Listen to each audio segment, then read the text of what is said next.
The case of Neil and Twistle. In the peaceful town of Hopkinton, Massachusetts, a family story unfolded in a sad and surprising way, sharing a compelling tale that interested the entire nation. This is the story of Neil and Twistle and Rachel Souza, a story of love, lies, and a tragedy that destroyed the belief in a flawless life. Neil and Rachel are a happy couple with a new baby. Neil is from Britain and works in IT, while Rachel is an American mother who takes good care of their daughter. Despite seeming to have it all, they were actually facing some hidden tensions that led to a tragic outcome. Neil Entwistle was born on September 18, 1978, in Worksop, Nottinghamshire, England, to Clifford and Ivan Entwistle. He grew up in a humble household with his younger brother, Russell. His father used to work as a miner before becoming a labor advisor, while his mother worked as a cook in a school cafeteria. After finishing high school, Neil went to the University of York to study electronic engineering and business management. While at university, he met Rachel Souza, an American student studying abroad. Rachel, originally from Kingston, Massachusetts, had attended Silver Lake Region High School before moving to Holy Cross College in Worcester. She spent a year at York University, where she met Entwistle while both were on the rowing team. Neil was described as reserved and not very social, but his peers noticed his quiet nature. On the other hand, Rachel was seen as lively and outgoing, and she was popular in the community. Her American background added a special charm to her personality, making her a positive presence on the rowing team. As their relationship deepened, Neil Entwistle and Rachel Souza found themselves increasingly drawn to each other, spending more time together. Benjamin Pryor, a close friend from their college days, later provided testimony about their relationship, describing their interactions as marked by enjoyment and a strong sense of ease, leading observers to perceive them as a genuinely affectionate couple. While Neil worked at a defense technology and security company in Malvern, Worcestershire, Rachel focused on her career and education. She finished her studies in 2002 and started teaching English, drama, and theater studies at St. Augustine's Catholic High School in Reading, showing her dedication to guiding young minds through the arts. Neil jokingly described his job as making bombs and other items. He happily announced his engagement to Rachel, whom he called the most amazing woman. They met through rowing and were deeply connected. Neil was satisfied with his upcoming marriage, despite not being completely happy about living south of the Birmingham border. In August 2003, the couple got married in Plymouth, UK and Massachusetts, USA. After their US wedding, they had a reception in the UK in November of the same year. Neil shared the start of their married life in Worcester on a family website he made, sharing memories from their trip to the Mediterranean in Christmas 2004. In April 2005, Neil and Rachel welcomed their daughter, Lillian Rose, into the world, marking a significant turning point in their lives. This new addition to their family prompted them to decide to relocate to the United States. They Carver, Massachusetts with Rachel's mother, Priscilla Maturin's stepfather Joseph, until January 12, 2006, when they secured a home of their own in Hopkinton. Their new residence, nestled on a quiet cul-de-sac with only 8 neighbors, offered a tranquil setting just a short distance from the nearest major city. The 5-bedroom colonial-style rental property came with a monthly rent of $1,500, reflecting the upscale nature of their accommodation. Neil struggled to find a job as a computer programmer and IT specialist, which led to financial difficulties and debt. To ease the situation, he started with different names. During this period, Neil was also running a website called millionmaker.co.uk, promoting a get-rich-quick scheme for the adult entertainment industry. The site claimed to guarantee a monthly profit of $6,000 within 6 months, but was later shut down. Simultaneously, Neil was actively seeking sexual partners through various online platforms. He frequented websites in pursuit of such relationships. Neil registered on Adult Friend Finder and reached out to multiple women via email, expressing his interest in finding sexual partners.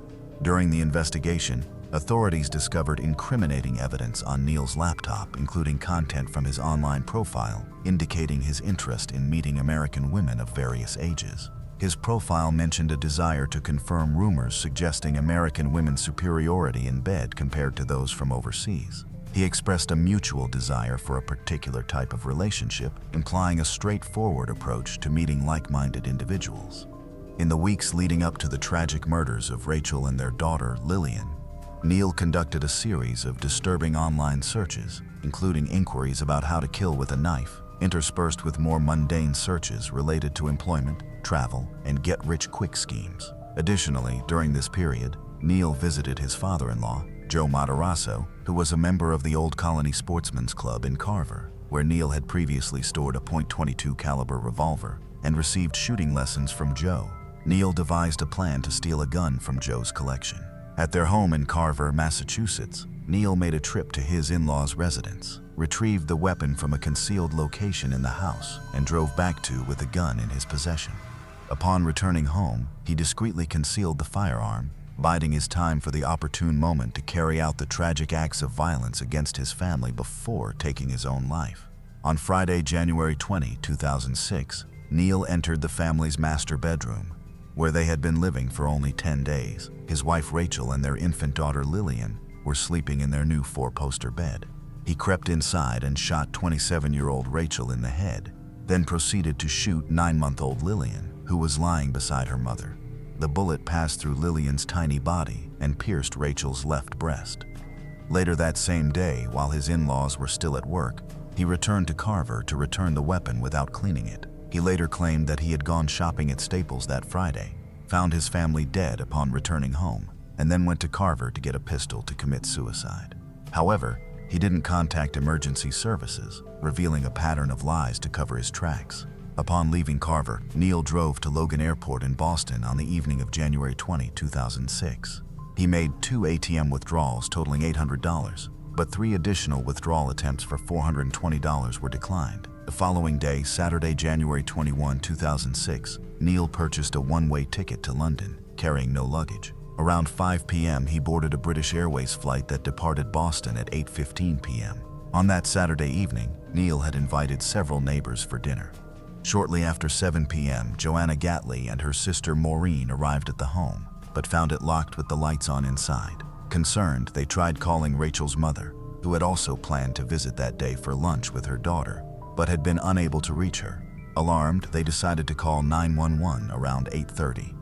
Police officers arrived at Neil's home to search for any signs of the missing family. Sergeant Michael Sutton described the scene, noting he could see into the bedroom, where there was a large bed in the center of the room that was unmade, with all the bedding appearing to be piled up. Other than the disheveled bed, nothing seemed out of place. After their search, the police locked up the house, left, and continued their patrol. Despite the police search, the Gatley sisters remained deeply concerned. They were so distressed that they decided to spend the night outside in their car, waiting for the family's return despite the cold. They made 3 trips to the gas station bathroom to endure the night while awaiting any news. On the following Sunday morning, the sisters managed to enter the house using the garage door code they obtained from a neighbor the previous night. Inside, they discovered dishes and leftovers in the kitchen, suggesting the family had recently finished a meal. The bathtub still held water, indicating that the couple had bathed their infant daughter.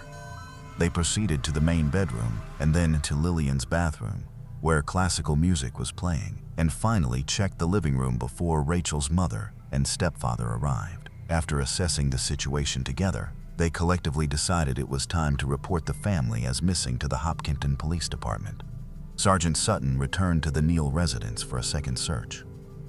As he entered the basement, he detected a new, unpleasant smell that was not present the day before. Following the odor through the house, he eventually reached the primary bedroom, where he found Rachel and Lillian, deceased, in the unmade 4-poster bed, covered with clothes. Rachel's arms were stretched over her infant's chest with her feet curled beside her, and both were dressed in pajamas. The autopsy results revealed that Rachel from a gunshot wound to the head, while Lillian had been shot in the torso. Additionally, Rachel's DNA was found on the gun barrel, while Neil's was discovered on the gun grip. Neil Entwistle, who was 27 years old at the time, was considered only a missing person during this period. Around 36 hours after returning to England, Neil visited his parents, Cliff and Ion. He had been driving around and had spent the previous night at a hotel. During this visit, he disclosed to them that he had discovered the bodies of his wife and daughter. On Monday, January 23, 2006, Neil engaged in a phone conversation with the Hopkinton police. This 2-hour phone call between Neil and Massachusetts State Trooper Robert Manning was recorded and subsequently played in its entirety during the court proceedings. Neil stated that upon discovering the bodies, he was overcome with fear and rushed to be with his family. He recounted to the police, "I covered them with the sheets, and all I could think about were the knives we had downstairs. I took out the large one and held it against myself. I was fearful of the pain it would cause.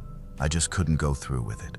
I don't understand why I didn't call for emergency assistance." Failing to muster the resolve to harm himself with a knife, Neil informed the authorities that he drove the family vehicle to his father-in-law, Joe Matarasso's residence, to retrieve a .22 LR caliber revolver.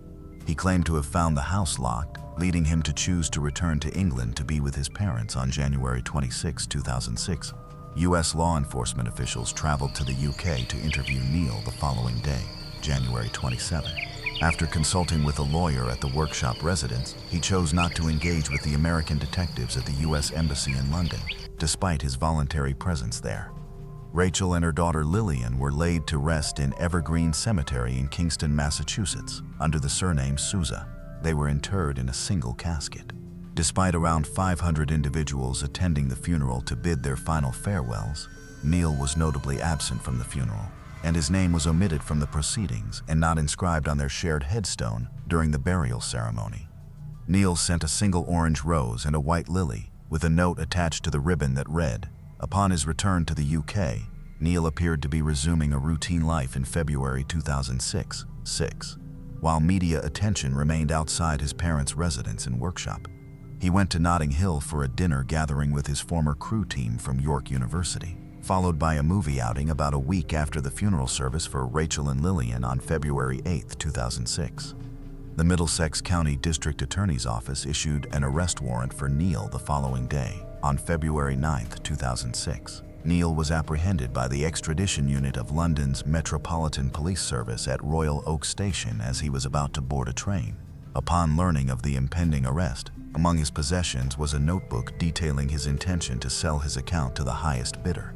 In the notebook, he expressed affection for his orange rose and lily, referring to his wife as his dearest, closest friend. On another page, additionally, he had drafted 2 letters to the editor seeking to share his perspective on the events. Neil aimed to explain his perspective and communicated with a close friend and confidant to convey his intentions. In one of the letters, he inquired about the potential monetary value associated with exclusive rights for his full account. Ultimately, Neil decided not to challenge the extradition order, and he was transported back to the United States on February 15. He appeared in Framingham District Court, where he was remanded without bail at Middlesex County Jail in Cambridge, Massachusetts. Following this, on March 28, 2006, Neil was formally charged with 2 counts of murder, as well as illegal possession of a firearm and ammunition. Despite the charges, he entered a plea of not guilty in December 2006, nearly a year after the tragic incident. Authorities at Middlesex County Jail, where Neil was detained, discovered letters he had written to his parents and legal team. These letters indicated that Neil was in a state of depression and suggested he might be contemplating suicide. Consequently, he was transferred to Bridgewater Hospital for psychiatric assessment before being returned to Middlesex County.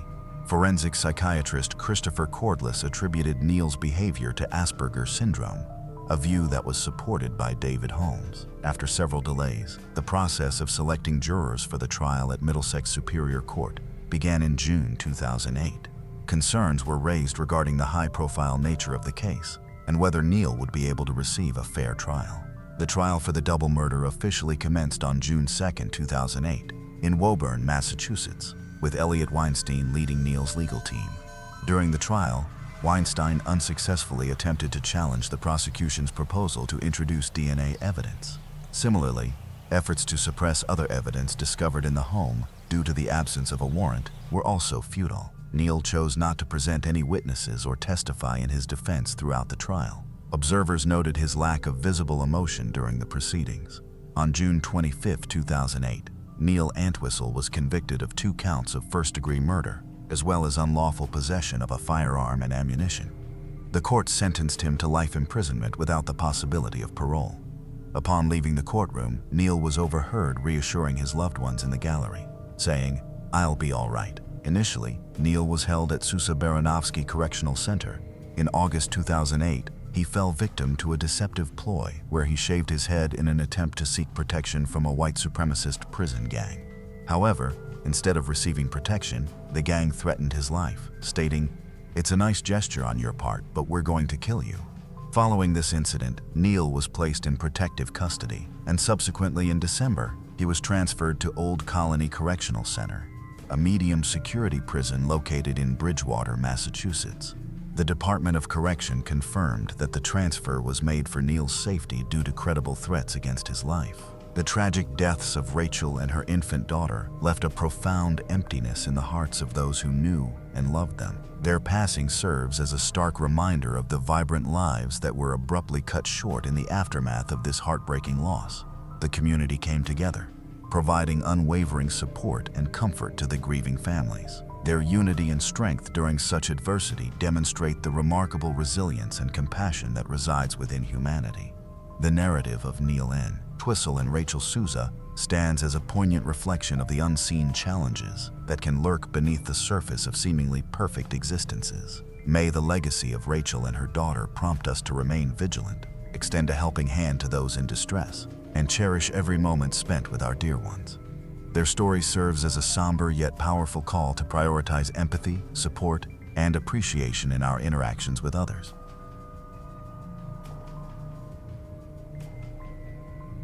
This is Samantha Mickelberg, and on April 13, 2024, she organized her ex-fiancé's 60th birthday so he wouldn't be lonely.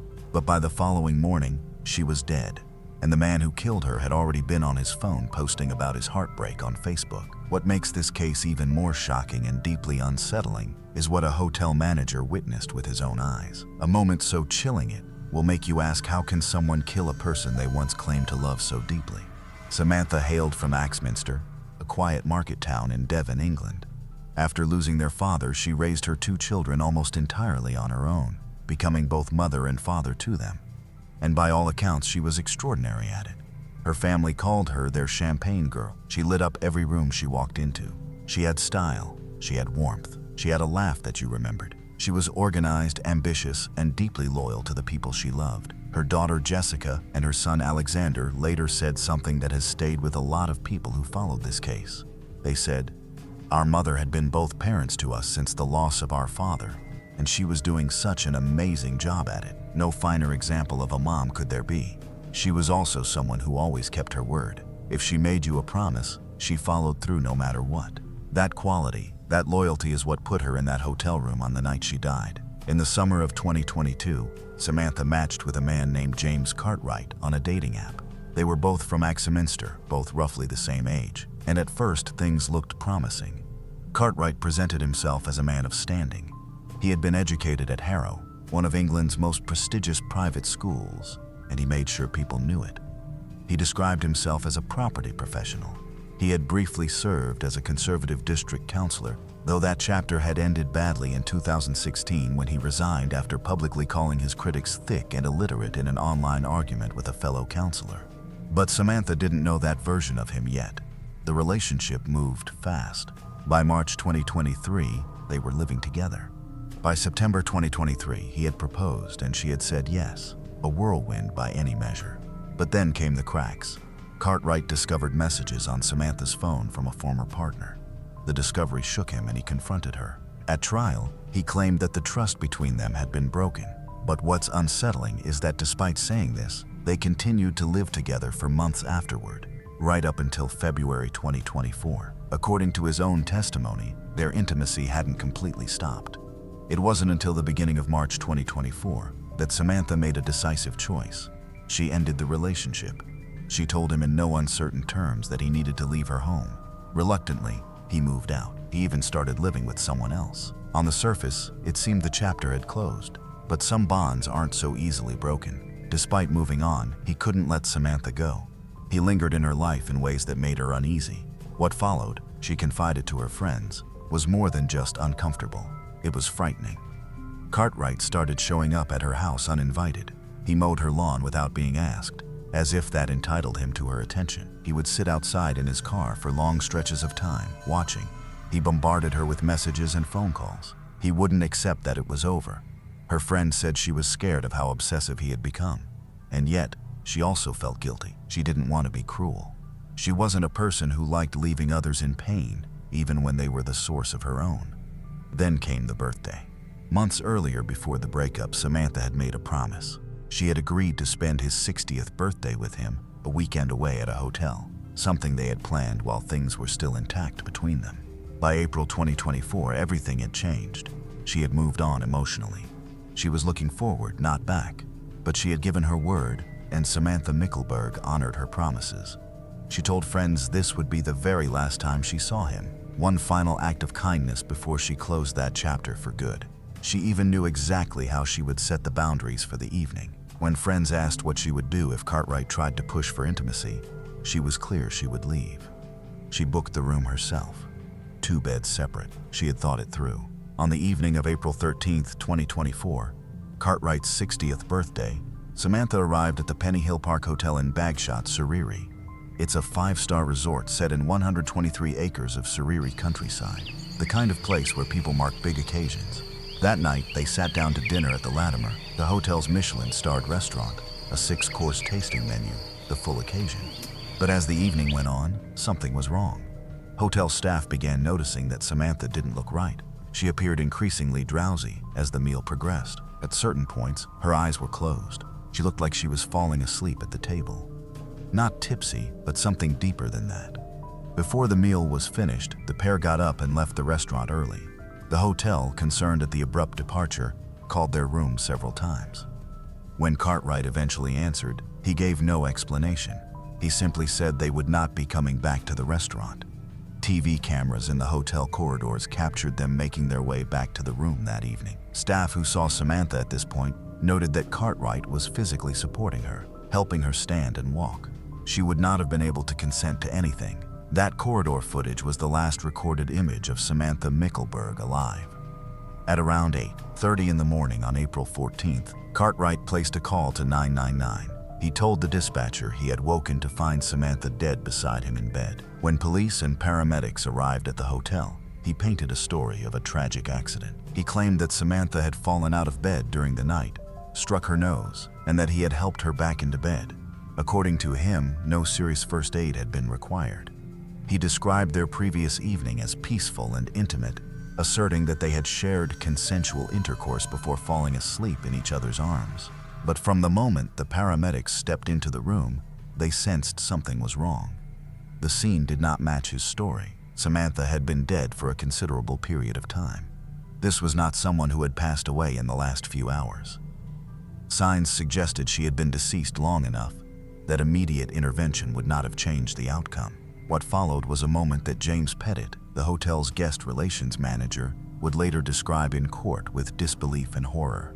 As Samantha's body was carefully placed into a bag and moved toward the ambulance, Cartwright followed along. At the vehicle, he appeared to locate where her head rested, bent down, kissed his fingers, and pressed them against the bag. "Bye-bye," he said. Then, as the ambulance slowly drove away, Cartwright stood in the hotel driveway, waving until the vehicle had completely disappeared from view.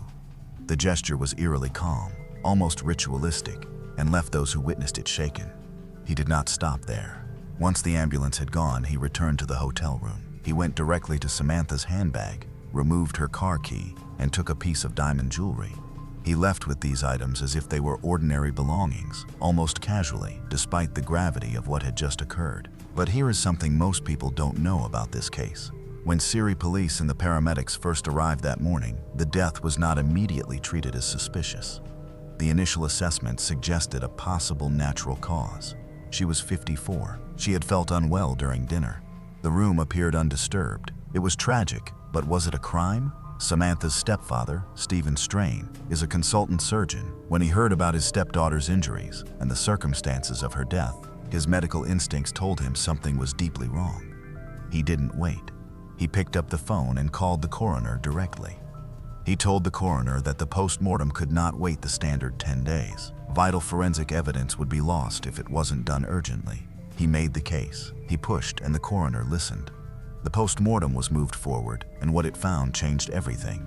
The examination revealed injuries that no fall from a bed could explain. Samantha had a fractured skull. She had fractures to the bones in her neck, the kind of injuries consistent with manual strangulation. There was significant trauma to her head. Surrey police opened a murder investigation. On April 19, 2024, 5 days after Samantha's death, James Cartwright was arrested. He was charged with murder, non-consensual intercourse, and controlling and coercive behavior. He denied everything. From the moment Cartwright called 999, prosecutors argued he had been building a story, and one by one, every part of that story crumbled. When police interviewed him after his arrest, he told them that Samantha had asked him to move back in that very evening. He claimed they had become re-engaged. He said they were planning to get married in a few months. But Samantha had told multiple friends before she ever arrived at that hotel that this was her goodbye, her final act of kindness, her last time. She had even specifically booked a room with 2 separate beds, so there would be no ambiguity about the night. Then investigators found something even more damning. Between the time Samantha died and the time Cartwright called 999, a window of several hours, he had placed an engagement ring on her left hand. He staged it. He put a ring on a dead woman's finger to make it look like they had reconciled, to make his story of a loving reunion seem real. But that's not all. Detectives examined his phone. They found that in the days before the hotel stay, Cartwright had been messaging women on a dating app. In one message, he described the upcoming birthday dinner with Samantha as having the feel of a final farewell. In another message to a different woman, he called it the last goodbye. He already knew. He told someone else it was ending. He just had a very different ending in mind than Samantha did. And when the Crown Prosecution Service looked at the CCTV footage from the restaurant, Samantha struggling to stand as Cartwright walked her out. The picture of a woman who consented to sex that night became impossible to believe. Prosecutor Moses Coma summed it up plainly. As soon as he called 999, Cartwright started to weave his web of lies. The trial took place at Guilford Crown Court in July 2025. It lasted 3 1/2 weeks. Cartwright did not stay silent. He took the stand and maintained his innocence throughout his defense, that Samantha had simply fallen out of bed, that the injuries were caused by a fall, that everything that happened between them that night was consensual and loving. He also attempted to blacken her name in front of the jury, raising unfounded allegations about her personal life, claiming she owed him money. Her family firmly rejected all of it. The jury heard from hotel staff, from forensic experts, from friends and family, who described a woman who had very clearly and very deliberately ended this relationship months before she ever walked into that hotel. They heard how the room had been staged, how the ring had been placed, how the timeline of his story didn't match the forensic evidence, how he had waved an ambulance goodbye while her body was still inside it. They deliberated for just one afternoon. On July 31st, 2025, the verdict came back unanimous, guilty of murder. Samantha's family had sat through weeks of testimony, hearing the man responsible describe their mother, their sister, their daughter as a liar. When the verdicts were read, they held each other and wept. Cartwright did not react at all. As he was led from the dock, he thanked the judge. On August 8, 2025, 6 members of Samantha's family stood up at Guilford Crown Court and addressed James Cartwright directly. Her sister Tracy Carter looked at him and said, "Our family welcomed you into our homes and hearts, and you violated that trust and kindness. I will never understand why you thought you had the right to do the horrific things that you did to Sam. I wish she had never met you." She added, "Did you feel proud of yourself when you lied to my father, telling him that Sam had died in her sleep, knowing full well the horror that you had put her through?" Her daughter, Jessica, said she was haunted by what he had done. Her son Alexander said the only comfort he could find was knowing that Cartwright would never be able to hurt another woman again. Mr. Justice Murray, the sentencing judge, told the court, "Samantha's family suffer a grief that those who have not experienced it cannot imagine. It lies beyond words to fully describe." James Cartwright was sentenced to life in prison, with a minimum of 28 years before he would even be considered for parole. He is 61 years old. He will be nearly 90 before that door even opens. Her family's final statement asked for something simple. They asked for privacy. They said Samantha wouldn't want to be known as a victim. She would want to be known for her passion for life, her class and beautiful style, her honesty, integrity, strength, and dedication to all who knew her. She was their champagne girl, the one who lit up every room, the mother who was both parents, the woman who kept every promise she ever made. She deserved to make it home. Now, I want to hear from you. Cartwright was acquitted of the controlling and coercive behavior charge, even though the evidence of his obsessive behavior after the breakup was very much part of this story. Do you think that verdict was right? And do you think his minimum sentence of 28 years is enough? Let us know in the comments below. Sadly, cases where a man kills the people he supposedly loves on their birthday are not unique to James's case. There was another shocking case years earlier involving a wealthy man who murdered his entire family on the birthday of someone close to him. The details of that case are just as disturbing and infuriating. This is the story of the Neil Jacobson case. The Jacobson family had everything: wealth, success, and a beautiful home in Wellington, Florida. From the outside, they were the picture of a perfect, loving family. But if there's one thing we've learned, it's that appearances can be deceiving. Beneath the surface, hidden behind the walls of their dream home, was a story far darker than anyone could have imagined. And on what should have been a joyful birthday celebration for these two little boys, everything unraveled in the most heartbreaking way, leaving a tragedy so profound that the entire nation would never forget their names. And trust me when I say this is the kind of case that will stay with you for days, leaving you with one haunting question: what kind of father could pull the trigger on his own family? To truly understand this story, we have to go back to 1989 when Neil Mason Jacobson first met Frankie Sue Solkoff. Their paths crossed at a gym in Bayside, Queens, New York, where they both lived and worked at the time. From the very beginning, they seemed like the perfect match, both ambitious, successful, and thriving in their careers.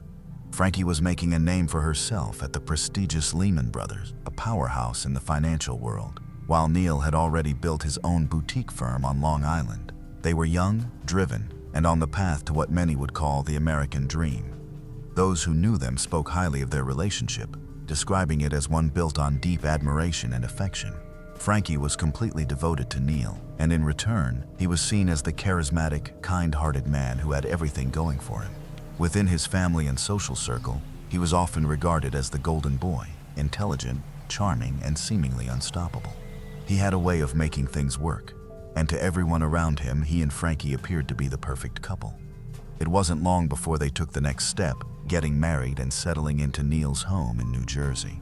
Their transition into married life was effortless. Neil continued to grow his career in mortgage banking, eventually launching his own mortgage brokerage firm, while Frankie remained dedicated to her work in finance. Together, they built a comfortable and fulfilling life filled with shared passions and adventures. They were the kind of couple who did everything together: bicycling, scuba diving, weekend getaways to the countryside, creating memories that only strengthened their bond. From the outside looking in, they had it all. But despite their seemingly perfect marriage, there was one thing missing: children. They longed to start a family, but the journey to parenthood was not an easy one. For years, they faced the devastating reality of infertility, enduring the exhausting process of multiple fertility treatments, each one bringing a wave of hope and heartbreak. It was an emotional battle, but they refused to give up. Finally, after years of waiting and struggling, their prayers were answered in 2003 when they welcomed twin boys, Joshua and Eric. Already blessed with a comfortable life, Frankie and Neil were happier than they had ever imagined. Their family felt whole, and they were thriving in both their personal and professional lives. However, there was another lingering challenge: distance. Neil's parents, Harold and Goldie Jacobson, had moved from New Jersey to Florida in the year 2000, and while they enjoyed their new home, they deeply missed being close to their son and his growing family. They often voiced their frustration about the separation, wishing they could spend more time with their grandchildren. By 2005, life took an unexpected turn for the Jacobson family when Harold was diagnosed with cancer. His condition worsened quickly, making travel to New Jersey impossible. This became a breaking point for Neil. The thought of being so far from his father during such a critical time was unbearable. Without hesitation, he made a firm decision. He was moving his family to Florida to be closer to his parents. But even before the move, Neil had already started investing in Florida real estate. He had purchased a pre-construction investment condo in Lantana, and not long after, he bought another. Real estate became somewhat of an obsession for him, and soon he found himself purchasing a third pre-construction condo. He knew he was overextending financially, but the allure of the booming market kept him going. Frankie, on the other hand, was skeptical. She voiced her concerns, questioning the practicality of his growing investments. But Neil was determined, his mind was set, and nothing was going to change it. With his properties piling up in Florida, Neil began pushing Frankie to relocate. She was resistant, hesitant to leave behind the life they had built in New Jersey. She loved their home, their community, and the stability they had created. But as time passed, the financial strain of maintaining their New Jersey home became overwhelming. The mortgage was becoming too much to handle, and eventually Frankie reluctantly agreed to the move. The Jacobsons officially settled in Florida, eager to start a new chapter close to family. However, things did not go as planned. Neil had hoped to sell their New Jersey home before the move, but the market wasn't in his favor. With no other choice, he decided to list it for rent, hoping it would at least generate some income. But just 2 months after they arrived in Florida, tragedy struck. Harold Jacobson passed away. The loss of his father devastated Neil in ways he hadn't expected. He had uprooted his entire life to be closer to Harold, only to lose him so soon after arriving. The grief weighed heavily on him, and his mother, Goldie, later revealed that Neil had struggled with his mental health from a young age. She recalled that as a teenager, he had been diagnosed with obsessive-compulsive disorder, an issue that had plagued him for years. Doctors had noted that Neil had an overwhelming desire to be the perfect child, a pressure that had followed him into adulthood. As the years passed, his struggles with anxiety only grew, and soon, things took an even darker turn. The Great Recession hit Florida hard, and Neil, who worked as a mortgage broker, found himself in an increasingly difficult situation. The real estate market collapsed, and the once thriving business that had allowed him to invest so freely was now crumbling beneath him. The financial security he had worked so hard to build was slipping away, and as the weight of his losses grew heavier, so did the cracks in his once stable world. The Florida condos he had invested in before relocating were quickly turning into a financial nightmare. Burdened with subprime mortgages, their payments increased month after month, stretching his resources thin. At first, Neil had convinced himself that things would turn around.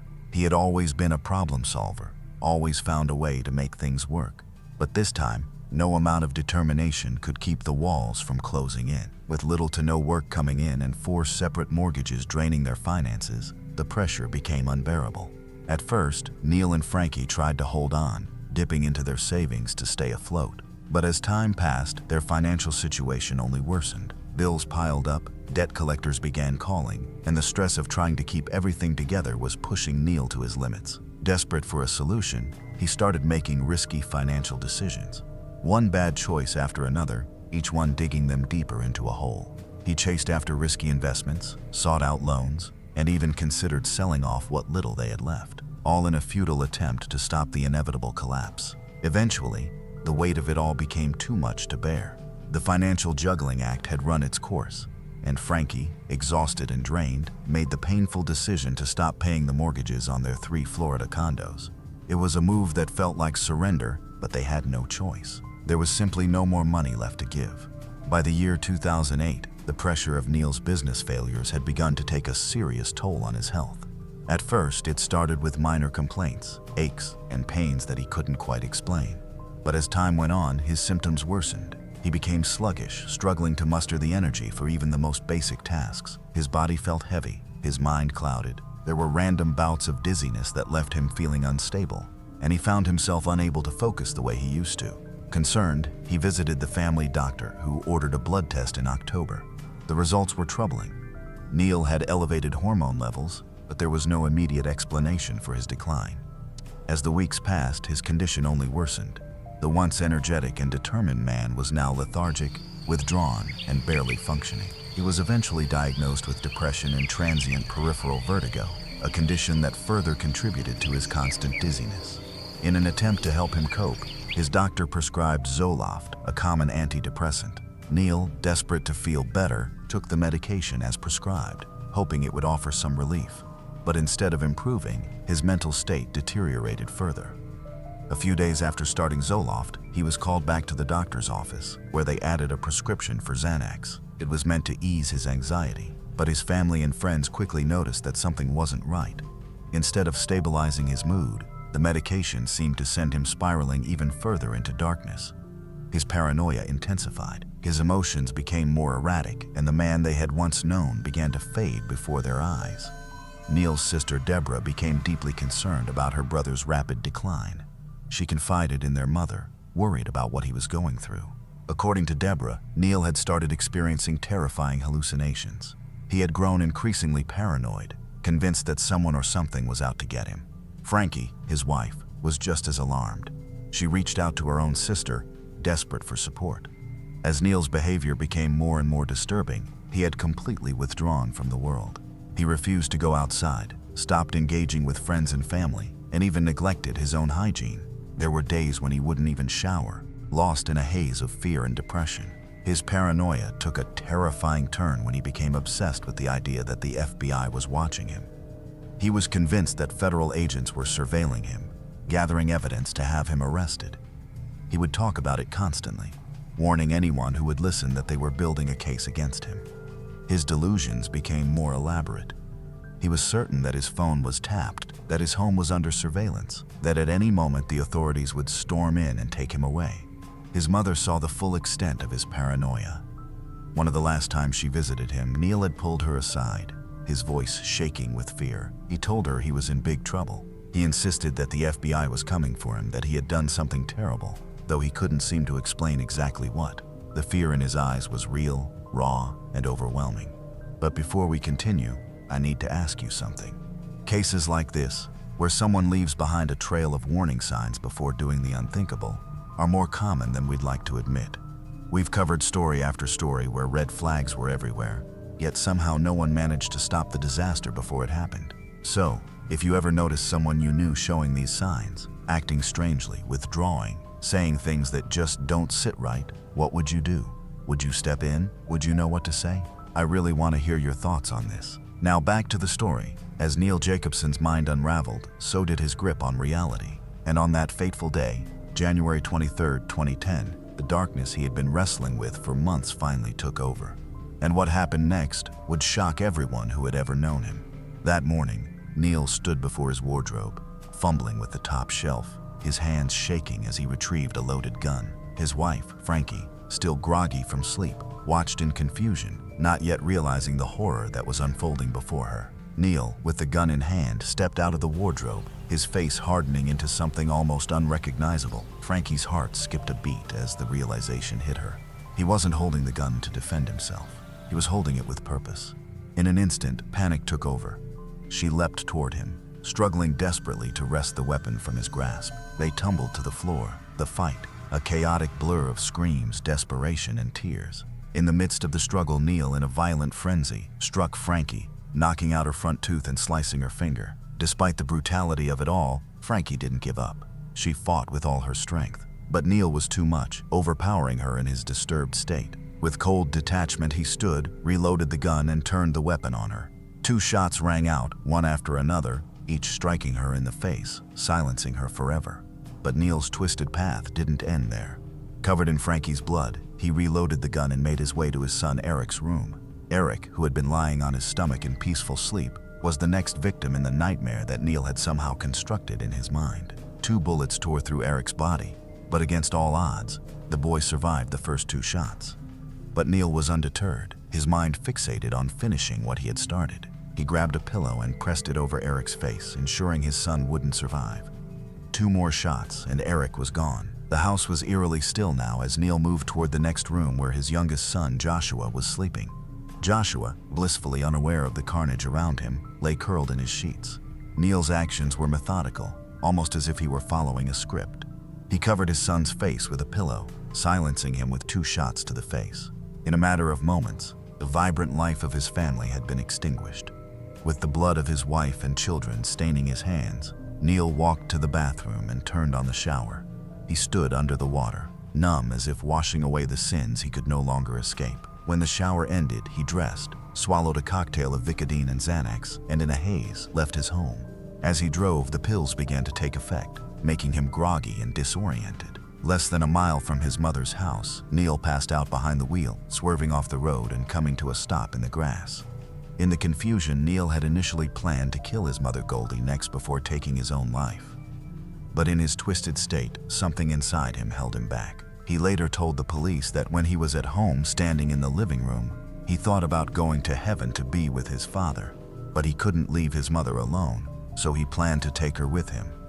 Thankfully, he never made it to her house. When the police found him, Neil was disoriented, barely conscious, and gripping the gun beside him. As they approached, he muttered, "I killed my family," in a dazed, broken voice. The investigation raised many questions. Was Neil a victim of the side effects of his medications? Or had he planned this horrific act all along? A suicide note found later suggested that Neil may have been preparing for this moment, leaving many to wonder whether he was driven by his medications or if he had at some point simply snapped. And as what you might expect, from the very beginning, Neil's defense centered around his mental state. His attorneys argued that he had been suffering from severe depression, anxiety, and paranoia, all of which had been worsened by the medications he was taking. They described a man overwhelmed by financial ruin, haunted by the fear that the FBI was watching him and convinced that there was no way out. His legal team insisted that he had not acted out of hatred or rage, but had instead been driven to an unimaginable breaking point due to the side effects of his prescription drugs. To support their argument, the defense brought in medical experts who testified about the dangers of Zoloft and Xanax, the two medications Neil had been prescribed before the murders. These drugs, they explained, could cause extreme mood swings, hallucinations, and suicidal tendencies, especially when taken together in high doses. Neil's behavior before the killings, his paranoia, delusions, and refusal to leave the house was presented as clear evidence that he had lost his grip on reality. His lawyers pushed the narrative that Neil had been a loving father and husband, a man who had never shown any signs of violence before, making it hard to believe that he had killed his family intentionally. But the prosecution had a different story to tell. They painted Neil not as a victim of medication, but as a desperate man who had methodically planned the murders. They argued that his financial troubles had reached a boiling point, and that instead of facing them, he had chosen to take his family's lives in an act of ultimate control. They pointed to the way he had executed the killings, retrieving his gun, reloading it multiple times, and ensuring that no one survived. To them, this was not the act of a man lost in a haze of confusion, but one who had made a deliberate and calculated decision. One of the most compelling pieces of evidence against Neil was the suicide note found in his home. The note indicated that he had thought through his actions and accepted what he was about to do. It wasn't the frantic scribblings of someone in the middle of a psychotic episode. It was organized, reflective, and in the prosecution's view, proof of premeditation. If he had truly been unaware of his actions, why would he have left behind such a message? The prosecution also called witnesses to testify about Neil's behavior leading up to the murders. His sister Deborah had noticed a dramatic shift in his personality. He had become increasingly paranoid, talking about the FBI coming to arrest him. His wife Frankie had confided in her sister that Neil was no longer the man she had married. He had stopped showering, refused to leave the house, and seemed trapped in his own mind. While the defense used these accounts to argue that Neil was suffering from a mental breakdown, the prosecution used them to show that there had been warning signs that should have led Neil to seek professional help instead of resorting to murder. Neil's mother, Goldie, also played a heartbreaking role in the trial. She had been one of the last people to see him before the tragedy. When she recalled how Neil had told her, "Mom, I love you no matter what happens," the courtroom fell silent. At the time, she hadn't thought much of it, but in hindsight it was clear. He had been preparing for what he was about to do. Goldie, who had always seen her son as a kind and loving man, struggled to reconcile the Neil she knew with the one on trial for murder. As the trial progressed, the jury was left to decide whether Neil Jacobson had truly been in a state of drug-induced psychosis or if he had coldly and deliberately murdered his wife and children. The prosecution emphasized that Neil had made a series of conscious choices, loading his gun, aiming at his loved ones, pulling the trigger multiple times. They argued that no matter what struggles he was facing, nothing justified what he had done. The defense, on the other hand, urged the jury to consider his mental state, to see him as a broken man who had been consumed by fear, paranoia, and desperation. After days of deliberation, the jury reached a verdict, guilty on all counts. The judge, while acknowledging the tragedy of the situation, made it clear that no level of financial distress or mental illness excused the murder of innocent children and a devoted wife. Neil Jacobson was sentenced to life in prison without the possibility of parole. His fate was sealed and the courtroom was filled with an overwhelming sense of loss. Victor and Tiffany Neil Jacobson reached a plea deal with the state. He changed his plea of not guilty to guilty of 3 counts of first-degree murder.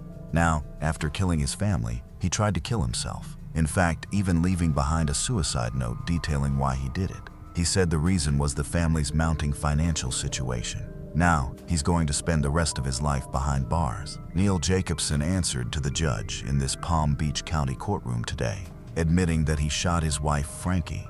and then shot their twin 7-year-old sons while they were asleep in their Wellington home back in 2010. But when it was the family's turn to speak in court, Neil held his head and never looked up. There's not a day that goes by that I don't hear my sister saying, "Good morning, Cher. Good morning, Cher. What are you doing today? What'd you eat for breakfast today?" There's not going to be, "Hey, Robin, how are you?" Even after the trial ended, many questions remained. Could this tragedy have been prevented if Neil had received different treatment?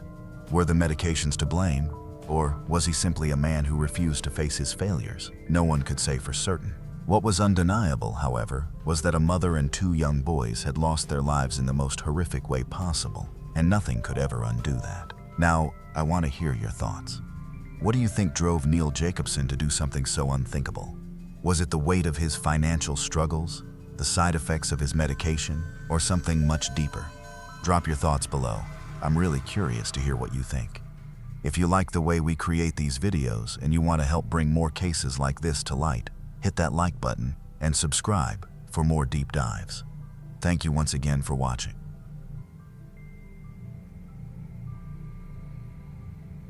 The devastating news of the death of Nikki Allen, a 7-year-old English girl, shocked the people of Tyne and Wear, Sunderland, England, on October 7, 1992. After her body was discovered in the basement of an old desolate building, the police were called right away to the scene. She had suffered a brick to the head as well as 37 stab wounds. Who could have committed this evil act on a once cheerful little girl?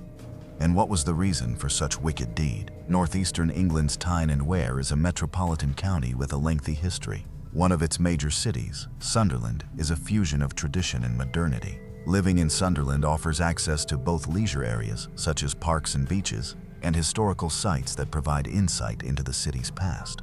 The locals are renowned for their friendliness and sense of belonging.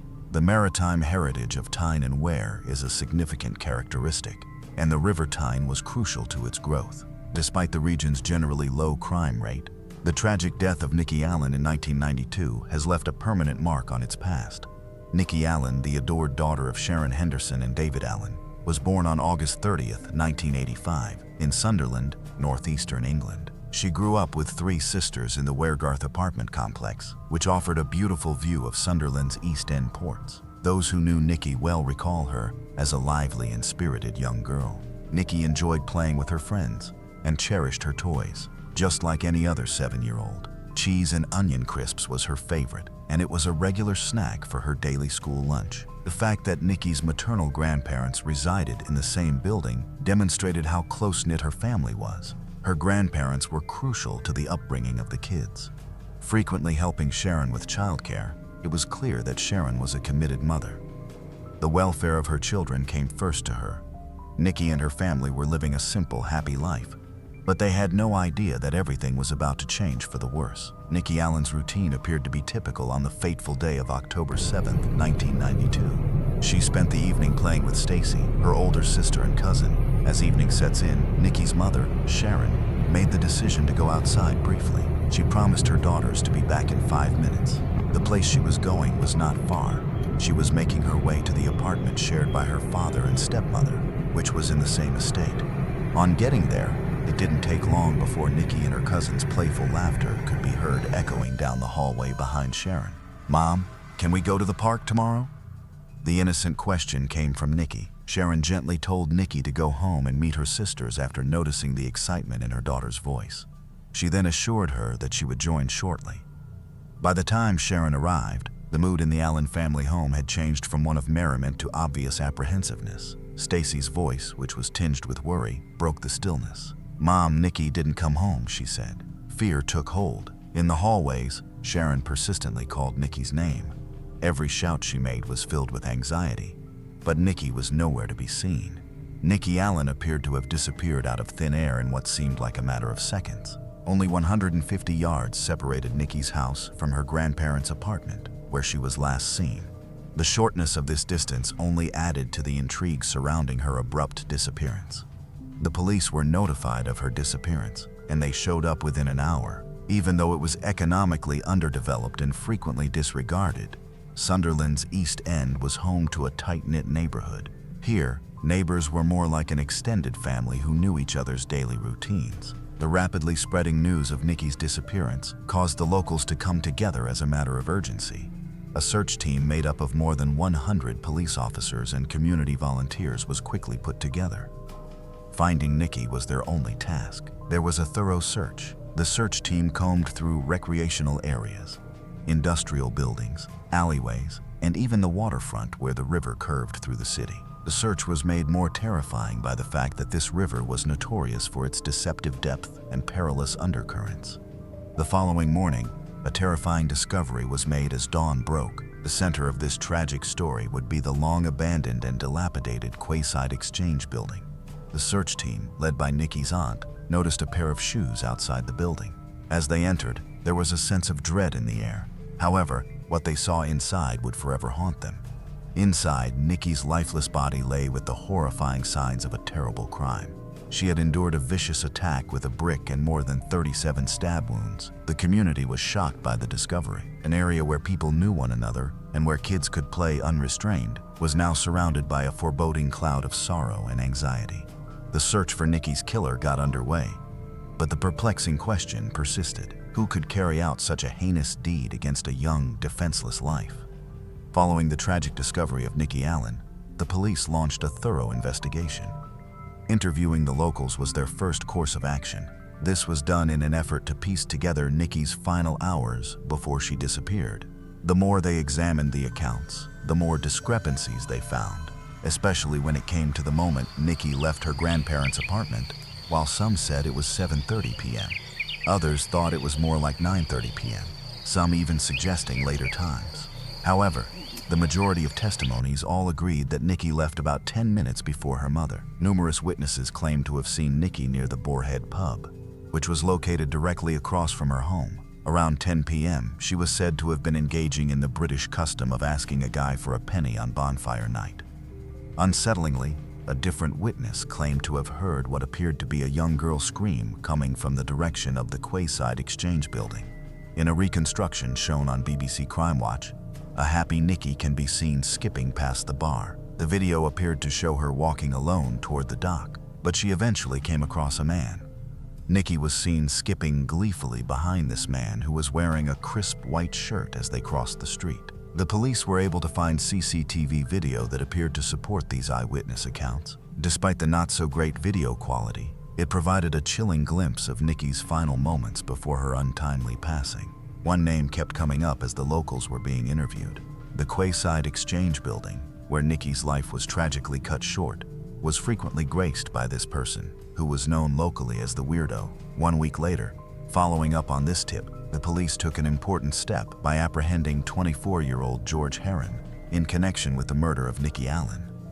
The neighborhood waited impatiently, hoping that soon justice would be served for the young girl, whose life was taken far too soon. The following years in 1993, the investigation spotlight focused on George Heron, a young man who lived close to the Allen home. George Heron's involvement appeared to be supported by a number of pieces of evidence. In his living space, a knife matching the wounds on Nikki was found. Blood was found on his clothes and shoes as well. Heron's sister gave a puzzling account to the police, which increased the suspicion. She recalled Heron spending an unusually long time in the bathroom the night of the murder, likely washing himself and his clothes. He had never acted in this manner before. Heron vehemently denied any involvement despite the mounting evidence against him. He insisted that he hadn't left the house the night Nikki was killed. For witnesses who saw a man who looked like Heron in two neighborhood pubs, the Boar's Head and the Clarendon refuted this claim. It's interesting that he was seen buying Nikki's favorite snack, cheese and onion crisps. The police speculated that Heron may have lured Nikki inside the abandoned building, using her favorite snacks. Heron's defenses appeared to give way after 3 days of difficult interrogation, which caused him to admit to the crime. It's important to note that he had vehemently denied the accusations 120 times before he finally admitted to the crime. Even though it was circumstantial, the evidence seemed solid and the police were optimistic about getting a conviction.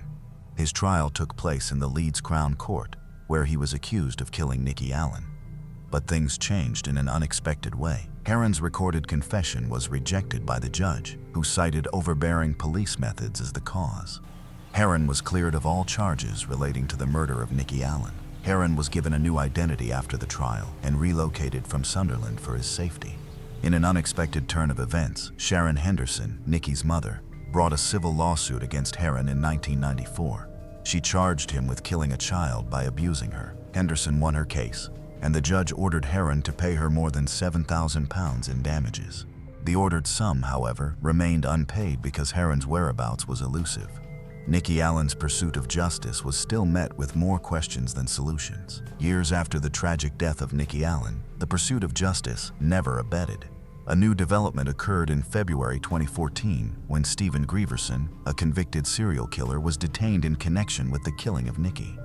He was told, however, that he wouldn't face any further action in the case after a lengthy questioning. 2 years later, in May 2016, optimism started to emerge.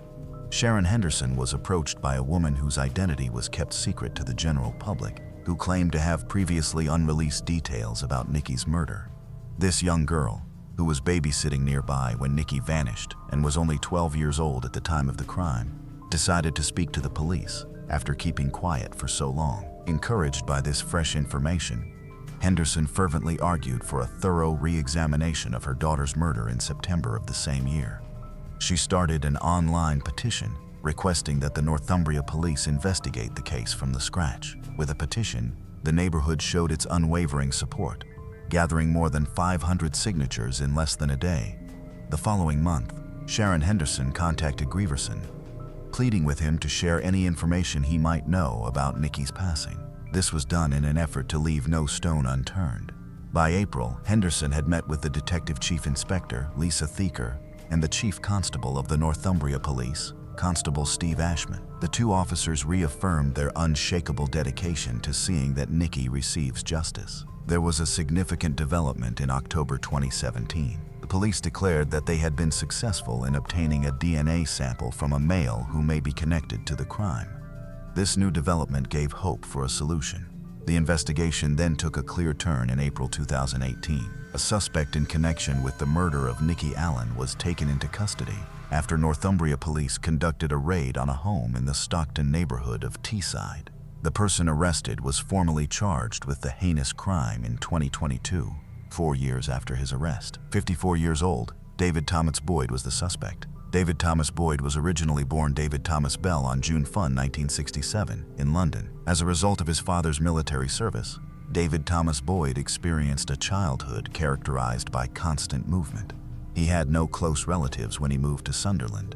He may have been more likely to frequently change his identity because of this detachment. He changed his name several times over the years, going by the names Jason Branson, John Eastman, and David Thomas Smith, among others. When David Thomas Boyd was found guilty of disturbing the peace in 1986, a darker side of him became apparent. This conviction was the result of a disturbing incident in which he approached a young girl and asked for a kiss. More disturbing fantasies about young girls were revealed during his subsequent conversations with the probation officer. David Boyd was uncomfortably close to Nicky Allen's family.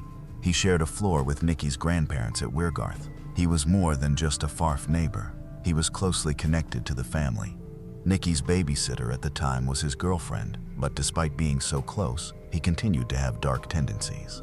Boyd was one of those questioned by the police when the news of Nicky's case first surfaced, but he was able to avoid being suspected by providing a false alibi. Boyd frequently changed his name over the years, perhaps feeling the net of capture tightening in on him or being motivated by guilt.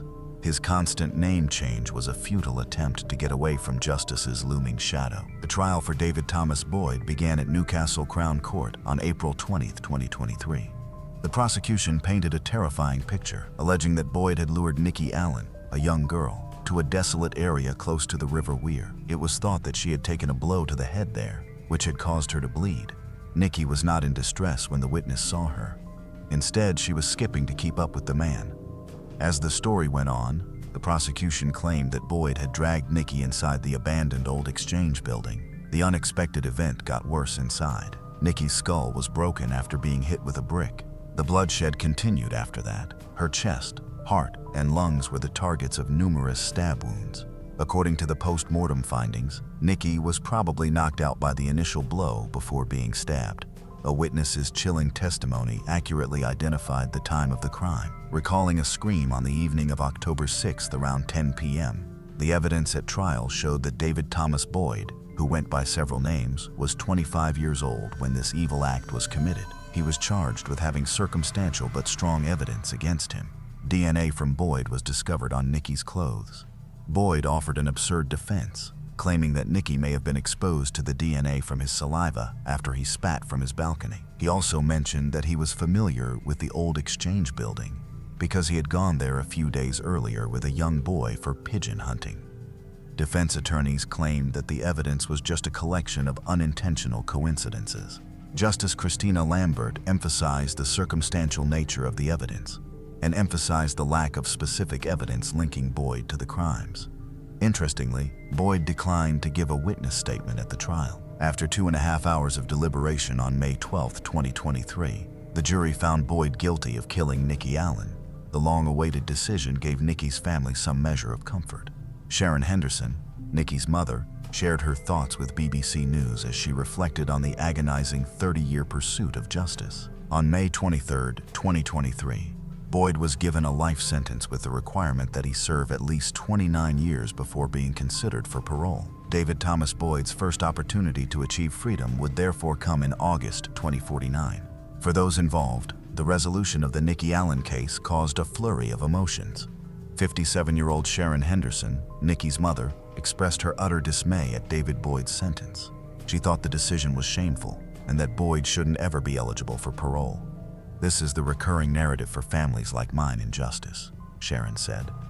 Nikki was remembered by Sharon, who was only 25 years old when her daughter was tragically taken from her as an energetic youngster with a radiant smile. Over the years, felt the weight of the community's misdirected rage because many people falsely accused her of being a bad mother. They focused their anger on her rather than the real offender. Boyd's actions destroyed Sharon's family, but she persevered in her pursuit of justice for her daughter, displaying incredible fortitude. There were many difficulties along the way, including her own arrest due to her accusations against people she thought were protecting the guilty. At the time of the tragedy, Nikki's father, David Allen, was 28 years old. He said that after that fateful night, his life took a dark turn. He was incredibly hurt and furious with Boyd. "The anguish is indescribable," he said, highlighting the striking contrast between Boyd's existence and Nikki's short life. A surprising turn of events saw George Heron, who was initially charged in the case, receive an apology from Northumbria police. Heron's reaction was a concoction of sorrow, disgust, and rage, especially toward the initial investigators who, in his opinion, had betrayed him. Prosecutor Richard Wright Casey noted that the 1992 investigation was rife with mistakes. The team that reopened the case, however, approached it with fresh eyes and without preconceptions. They meticulously gathered 2,500 documents, recorded 1,200 statements, and obtained DNA samples from over 800 men across the country. The judge praised their extraordinary efforts and emphasized the crucial role DNA evidence played in convicting David Thomas Boyd.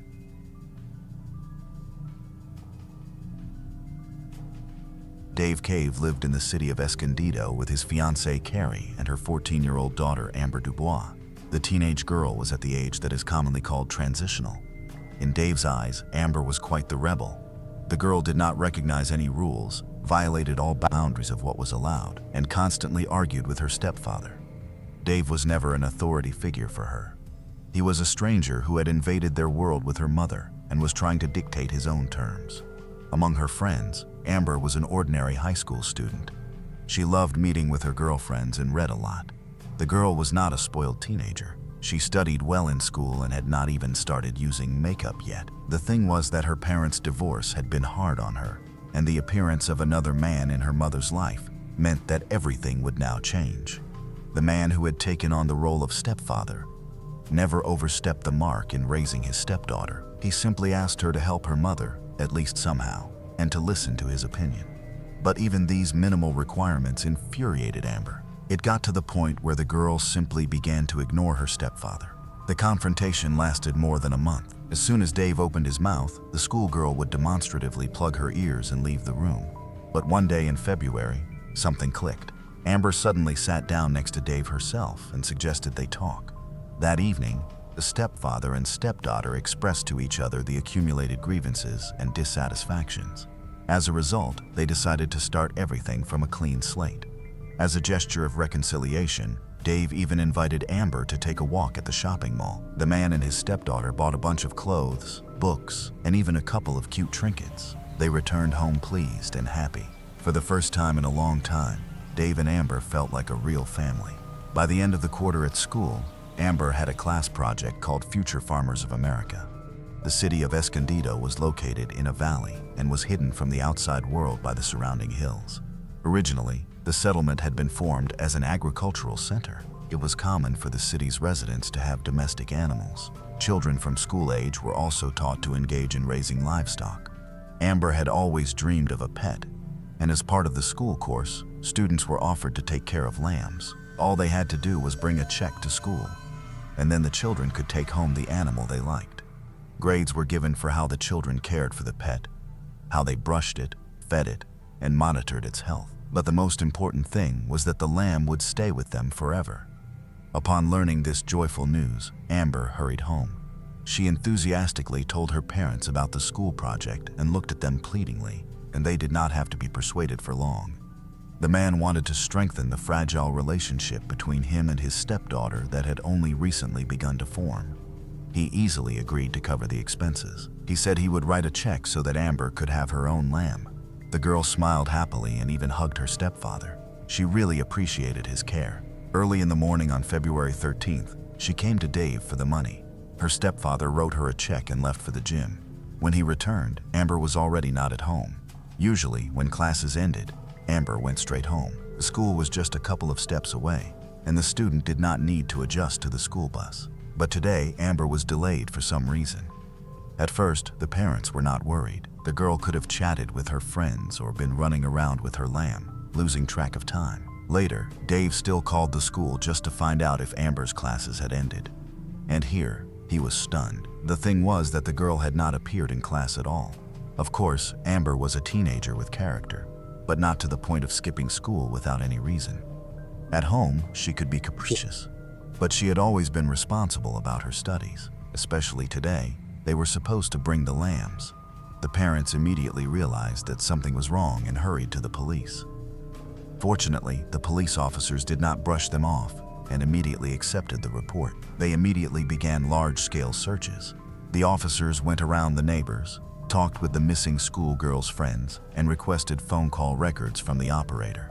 Carrie and Dave also did not sit idle. They drove along Amber's route to school, put up flyers around the city, and went around all the houses in the area. In the following days, more than 400 volunteers searched on foot, an area of 500 kilometers. Then the police came across something really suspicious. Amber had a flip phone. All this time while she was being searched for, the mobile phone had been turned off. But at some point, the phone turned on for just a few seconds. Someone checked the voicemail and immediately turned it off again. The question arose, who was it? Amber, who was hiding and had deliberately turned off the phone so she would not be found? Or had someone kidnapped the girl and was now monitoring the schoolgirl's calls? The police were completely at a loss. One thing was clear.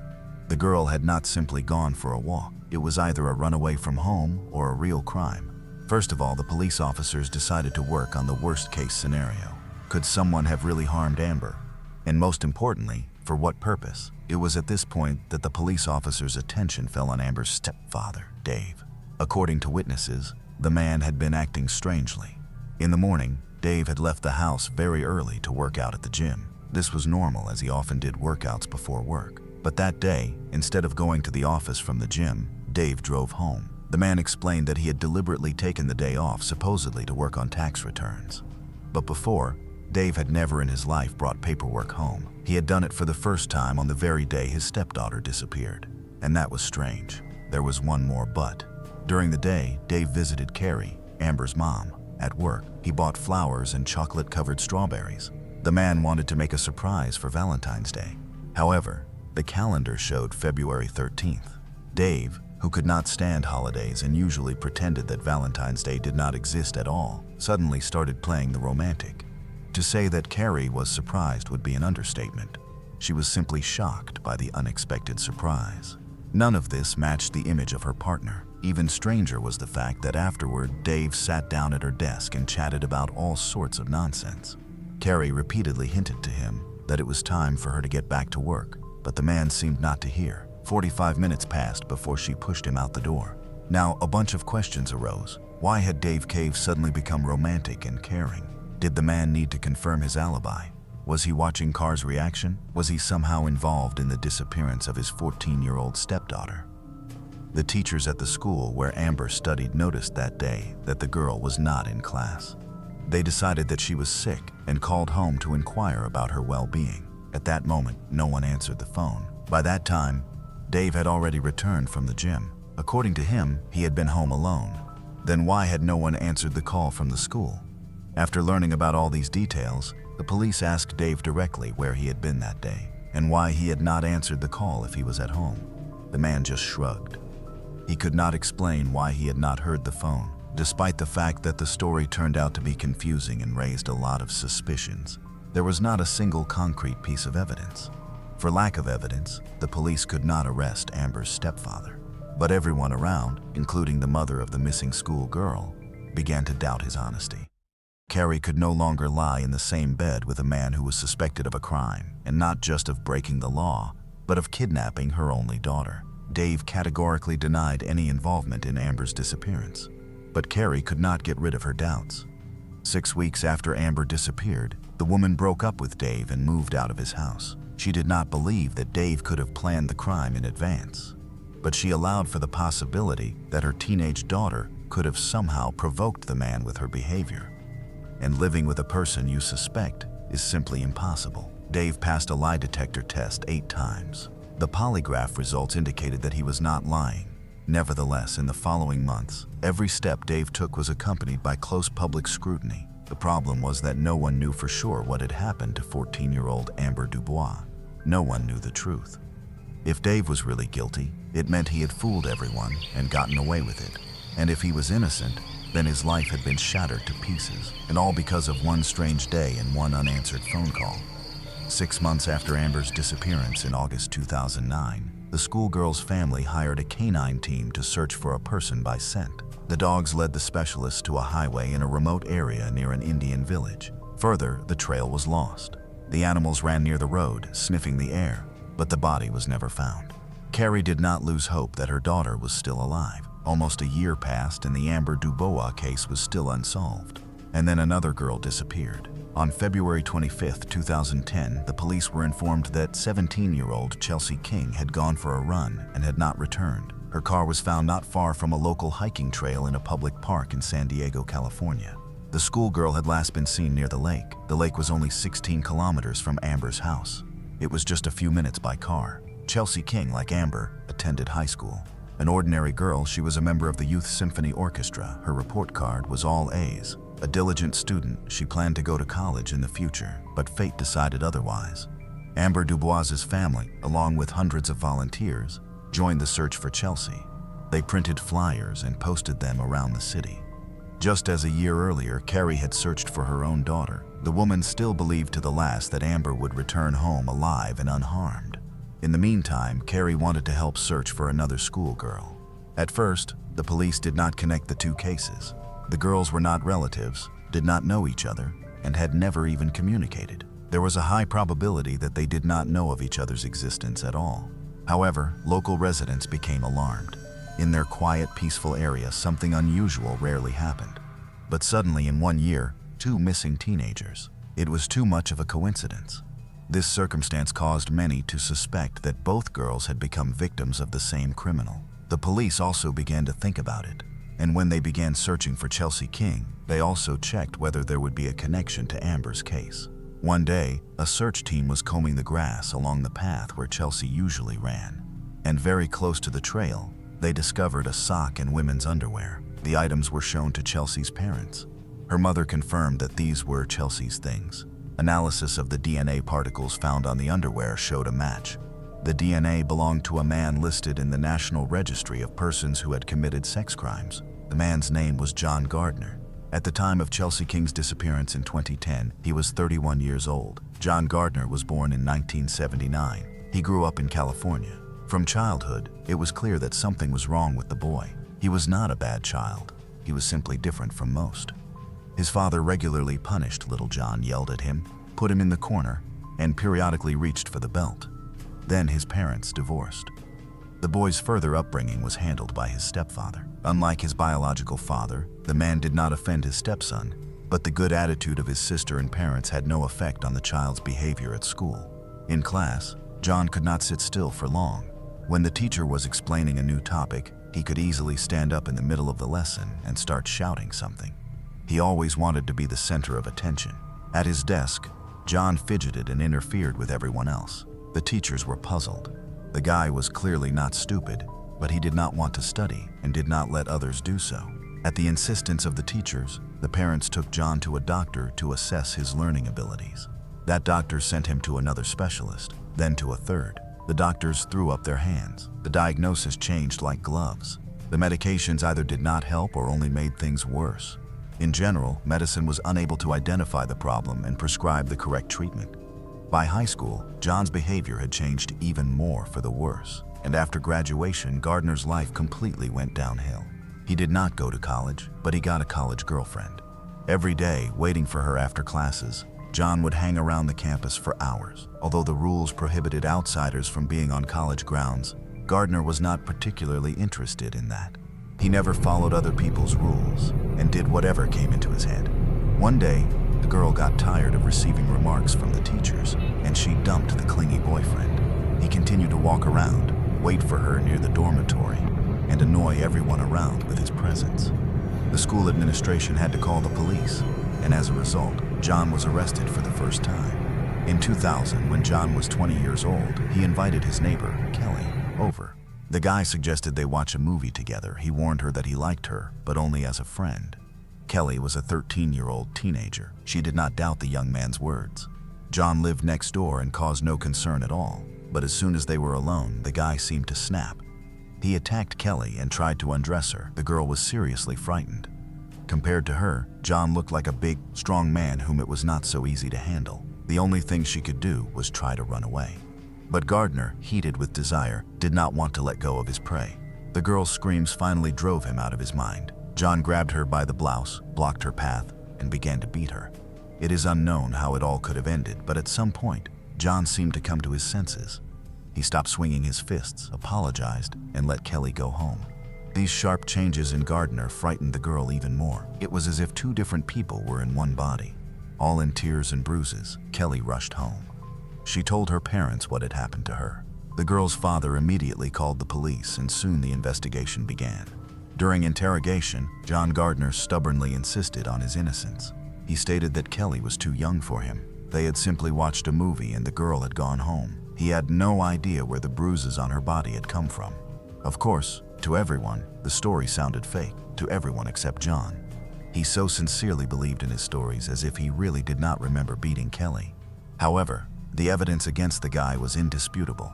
Gardner was charged with molesting a minor. He made a deal with the prosecution and still admitted his guilt. For this, his sentence was reduced. Instead of the presumed 11 years in prison, he was sentenced to only 6. Previously, the young man had no criminal record, and the court took this into account as a mitigating circumstance. As a result, John spent 5 years behind bars. He was released in 2006 on parole. For Gardner, the prisoner rehabilitation program was nothing more than a way to get out of prison. Psychologists working with convicted criminals realized that John was not going to change and was simply looking for a way to break free. Despite this, the guy was released from prison a year early. When in 2006, Gardner finally left the prison walls, he continued to break the law. They had given him a chance, and he simply trampled on him. John was placed under house arrest. He was supposed to stay at home and wear an electronic ankle bracelet, but the man learned how to disable the device and freely walked the streets. He bought weapons and prohibited drugs, wandered near children's institutions, which was strictly forbidden to him, and even settled near a school. The wildest thing was that those who were supposed to monitor him pretended not to notice anything. Probation officers turned a blind eye, and the police did not react. The authorities seemed not to see any real threat to society in him. According to court documents, during the time he wore the bracelet, he committed a total of 168 violations of the conditions of his early release. Now that Gardner's DNA had been found on the belongings of the missing Chelsea King, the investigators reviewed the court documents. They saw that the man had previously attacked schoolgirls, beaten them, stalked them, and tried to force them into intimacy. If John really had something to do with the disappearance of the high school student, then was it not because of him that the other schoolgirl, Amber Dubois, had gone missing? Both girls had disappeared in the same area under unclear circumstances. The detectives decided to check everything again.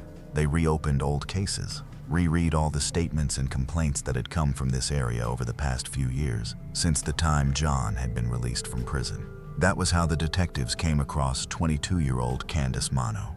On December 27, 2009, 2 months before 14-year-old Amber disappeared, Candace had filed a report with the police. One morning, the girl had gone for her usual run, covered 13 kilometers, got tired, and decided to relax a bit. It was at that moment that an unknown man approached her. Candace did not understand at all what he wanted. The girl greeted him out of politeness, but instead of greeting her back, he attacked her, knocked her to the ground, and began to pull up her shirt. The stranger's touches made the athlete remember everything her father had taught her. Candace's father was a well-known professional kickboxer. From a young age, he had trained his daughter in self-defense techniques and explained how to act in case of an attack. As it turned out, the effects of the training had not been in vain. Of course, Candace was scared when she found herself in the arms of a maniac, but the girl did not panic. She managed to swing and punch the attacker right in the nose. While he was wiping the bloody snot, she rushed straight to the police station for help. Unfortunately, the man was not found at the time. The description was too vague. Candace had no time to examine the attacker's face. She needed to get away as quickly as possible. But now the detectives had a specific man, John Gardner. They invited Candace to the police station and showed her a photograph. She confirmed that it was him. In the girl's head at that hour was that terrible episode. There could be no mistake. It was Gardner whose nose she had broken when he tried to take her. Later, the investigators discovered another find.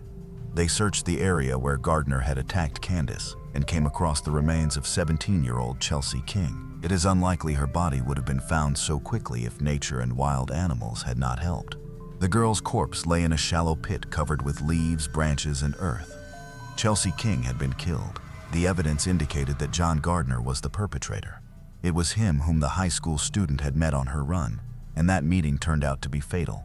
Later, Gardner confessed in court that he had attacked her and dragged her to a secluded place. First, he raped her, and then he strangled her. He buried the girl in a shallow grave on the shore of the lake. By that time, Amber Dubois's fate still remained a mystery to the police. Her body had not been found. It was unclear whether anything had happened to her at all, or whether the teenage girl had simply run away from home. Only Gardner himself could answer these questions. The detectives decided to use a trick. California law provided for the death penalty for the crimes committed by John. He was offered a choice: cooperation with the authorities and life imprisonment, or the death penalty for the murder of Chelsea King and the attack on Candace Monco.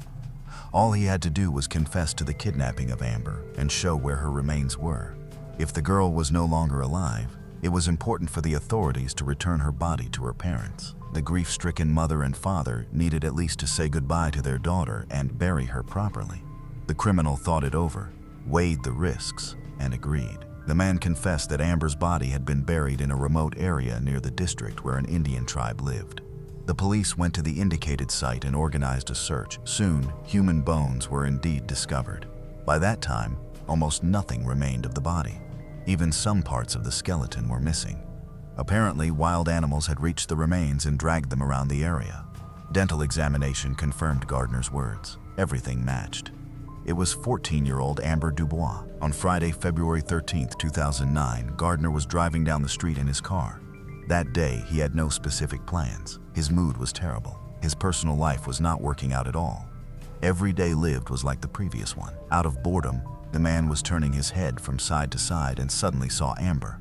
The girl was literally glowing with happiness. Amber was already imagining how she would bring home a little lamb that evening. Amber interested John. He carefully looked around. There were residential houses nearby. If the teenager had screamed, someone would surely have heard.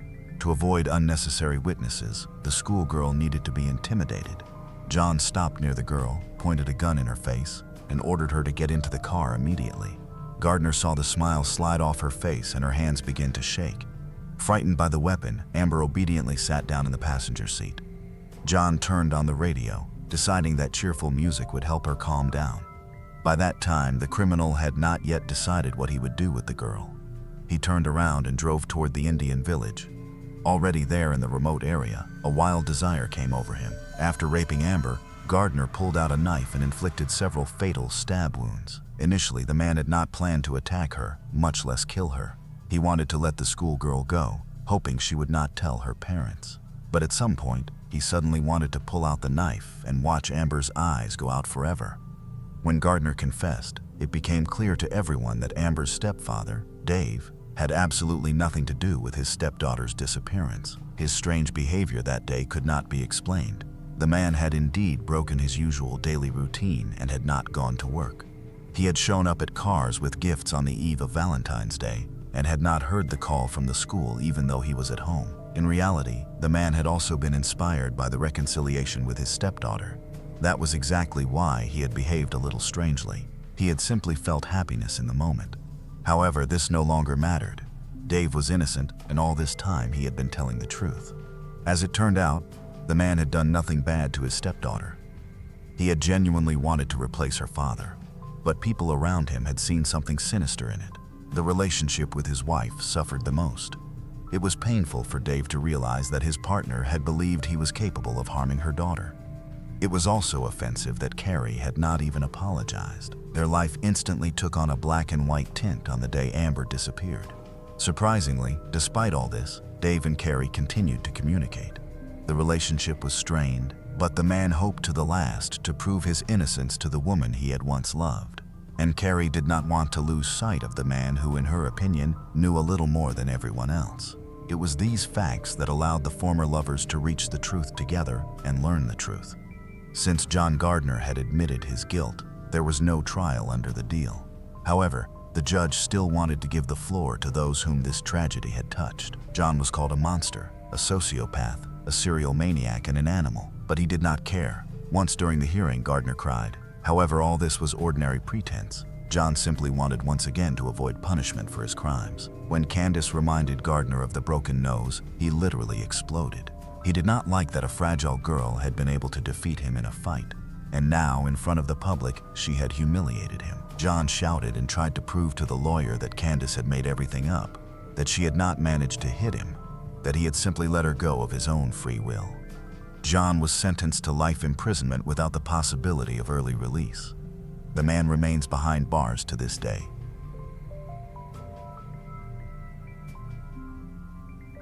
Morgan Fox was born on August 22, 1991 in Ohio. When she was still a kid, her parents divorced and she stayed with her mom along with 4 brothers and sisters. Later, her mother remarried, a man who already had 7 children of his own.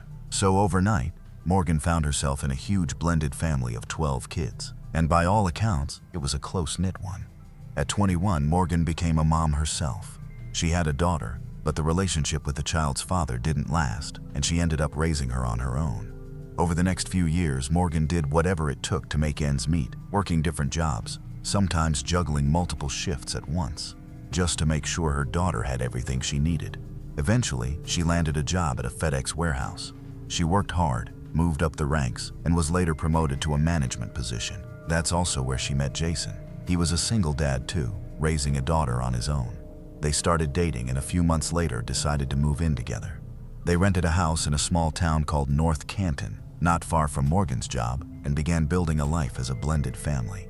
2 parents, 2 kids with big plans for the future. On the morning of October 28, 2020, Morgan woke up early just like she always did on work days. She was scheduled for a night shift and she and her mom had a little routine. Her mom would call her in the morning just to make sure Morgan was awake and hadn't slept through her alarm. That morning was no different. They talked briefly, said their goodbyes, and Morgan told her mom she needed to get going. About 5 hours later, around 6:30 a.m., a 911 call came in from Jason. He asked for both police and paramedics to be sent out. When the dispatchers asked what was going on, Jason said, "I'm pretty sure my girlfriend is dead." Jason explained that he'd woken up like usual and started getting ready for work. At that point, he wasn't working at FedEx anymore. and his shift didn't start until about 5 hours after Morgan's. But as he was getting ready, something immediately felt off. Morgan's car was still parked right outside the house, even though she should have left for her shift a long time ago. So, Jason stepped outside to check out what was going on. And that's when he saw her. Morgan was slumped in the front seat. There was a lot of blood and she wasn't moving. Jason said he knew right away she was gone. The dispatcher asked if he tried to give her first aid, but Jason said there was no point. He couldn't find a pulse, and her body was really cold. When paramedics arrived, all they could do was officially pronounce Morgan dead.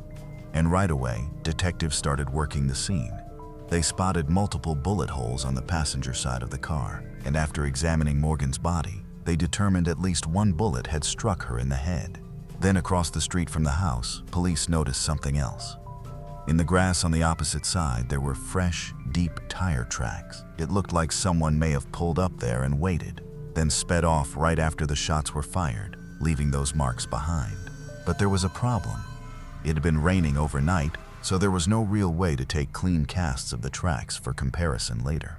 Detectives also knew they were fighting the clock. Whoever did this likely drove off immediately, and the crime probably happened around 200 a.m. Since then, rain had been coming down for hours. So, even if the shooter had left fingerprints or DNA on the car or anywhere nearby, there was a good chance it had already been washed away. Later, the medical examiner confirmed that Morgan died from 2 gunshot wounds to the head. But even with that, investigators still had basically nothing to work with. No clear leads, no solid physical evidence that pointed to a specific person. And to detectives, the whole situation just felt not right. Once they heard Jason's story, one question immediately jumped out. How do you not hear gunshots when your girlfriend is shot right outside your home, practically under your windows? Then there was Jason's demeanor. During questioning, he came across almost too calm for someone who had just found his girlfriend brutally murdered. And it wasn't just the interview. It was the 911 call too. His voice stayed controlled and steady without much emotion. But one of the strangest details was what happened right there at the scene. Jason walked outside to Morgan's car without shoes, and while paramedics and police were working, he just stood there barefoot the entire time. When officers asked him to come down to the station, he agreed, but then said he wanted to grab a pair of socks from the bedroom first. Detectives told him his home was now an active crime scene, so he couldn't go back in by himself. Still, they said he could grab the socks with an officer watching, and that's when Jason suddenly backed off. He said, "Never mind," and went to the station, still barefoot. Jason also handed over his phone, and that opened up another uncomfortable detail. In his messages with Morgan, detectives found a conversation from a few weeks earlier where the two of them had gotten into a fight. At some point during that argument, Morgan had hit him, and Jason's texts after that were intense. He wrote that he'd never forgive her for it, and that he didn't love her anymore. When detectives confronted him with that, Jason insisted the fight had only lasted a couple of days, and that they'd already made up a long time ago. And to be fair, their later messages did seem to support that. After the blow-up, the conversation goes back to normal, like nothing ever happened. So even though the whole thing felt suspicious, police still didn't have anything concrete tying Jason to the murder. But they kept digging anyway. Officers went door to door talking to neighbors, hoping someone's security camera might have caught a car, a person, anything moving through the area that night. But they came up empty. And then there was one last detail that really bothered detectives. They found out that nobody had heard gunshots, not even the closest neighbors, even the houses right nearby. That didn't make any sense because Morgan was shot right outside. Based on everything detectives had so far, they started leaning toward one main idea. This didn't feel random. Whoever did this likely had a personal reason. A robbery was basically ruled out right away, because Morgan's car still had cash and other valuables inside, including her phone. Investigators wanted to pull data from it to get a clearer picture of her life in the days leading up to her death. But there was a problem. The charging port was broken. So instead of doing a quick download, they were stuck going through the phone manually, which takes a lot more time. While they were waiting on anything useful to come back, detectives started interviewing the people closest to Morgan, trying to figure out if she had enemies or if there was anyone who might have had a reason to want her gone. And that's when they learned something that immediately stood out. Apparently, Morgan had been dealing with a long, ugly conflict at work, and it had been getting worse. According to her family, a few male co-workers had been acting completely out of line. They'd make crude comments, hit on her relentlessly, straight up offer something intimate, just non-stop disrespectful behavior. Morgan tried reporting them to HR, but nothing changed. If anything, it seemed like it backfired. After one of her complaints, Morgan ended up getting written up herself for a dress code violation. And just a few weeks before she was murdered, things crossed another line. The same coworkers allegedly grabbed Morgan's phone when she wasn't looking, unlocked it, and started going through everything. Her messages, her photos, private conversations, all of it. When Morgan found out, she was furious. She went back to HR again, but once more the guys didn't face any real consequences. So Morgan decided she was done playing nice. She planned to take it above HR, straight to higher management, and she had other women at work backing her up. They were going to file a joint complaint about what had been happening, and Morgan had already drafted the email, but she never got the chance to send it. Detectives started asking themselves a pretty unsettling question. Could those guys have killed her just to make sure that complaint never went anywhere? Because it wasn't just about losing their jobs. If Morgan escalated it, and especially if she went to police, not only over the stolen phone, but over accessing her private information, that could have meant pretty serious charges. As they dug deeper into the whole workplace situation, investigators learned something else. Morgan got her phone back from a coworker named Jason McDermott. There was actually surveillance footage that clearly showed Jason handing her the phone, so police brought him in for questioning. But Jason said the story wasn't as simple as it looked on camera. According to him, he and Morgan were actually close friends, and that day, he found out a few coworkers had taken her phone. Jason said he went over, took it back from them, and noticed they were already scrolling through her gallery. He claimed they found intimate, semi-nude photos of Morgan. And here's the part that mattered. When Jason gave the phone back, Morgan realized he'd seen those pictures too. So, she was pissed. Still, Jason insisted it didn't ruin their friendship and that Morgan eventually moved on from it. Then detectives asked him what he thought about Morgan's boyfriend, whether he believed he could have been involved. Jason said he didn't buy that at all. In his words, the boyfriend genuinely loved Morgan, and Jason didn't see him as the kind of person who could do something like this. So, at this point, detectives were still basically empty-handed. They kept talking to people at Morgan's job, and more than one coworker told them the same thing. Jason was clearly into her. Moreover, according to what they'd seen, Morgan stopped talking to him after the phone incident and basically ended the friendship. That didn't match Jason's version at all. When detectives pressed him to explain what their relationship really was, Jason insisted that he loved her, but not like that. He said it was more of a deep, close friend kind of love. But the way he answered and the way he tried to frame it felt off to investigators, so they started looking at him more closely. They pulled location data from his phone, and it showed something that seemed to help him.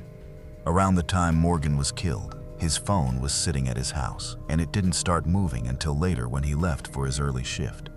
He got to the FedEx facility at around 3 a.m., and coworkers said he was acting totally normal. Nothing weird, no obvious anxiety. So detectives started to hesitate on Jason and kept digging. They brought in the 2 other guys who'd been involved in taking Morgan's phone. During those interviews, they learned something else. One of them also had feelings for Morgan. He'd even admitted it to her at some point, and she shut him down straight up, saying she wasn't interested. But in the end, police confirmed both men had alibis for the time of the murder. So, they had to cross them off the list, and that's where the case narrowed down again. At that point, detectives were left staring at 2 names, Morgan's boyfriend and Jason. While texts worked through Morgan's phone, investigators went line by line through her messages with both of them. And with her boyfriend, the text made it look like the fight from a few weeks earlier really was over, that they'd made up and life just kept going. But the messages with Jason raised a lot more questions. He kept messaging her nonstop, trying to see her, trying to set up a one-on-one hangout for pretty much any reason. It didn't feel friendly. It felt like a crush.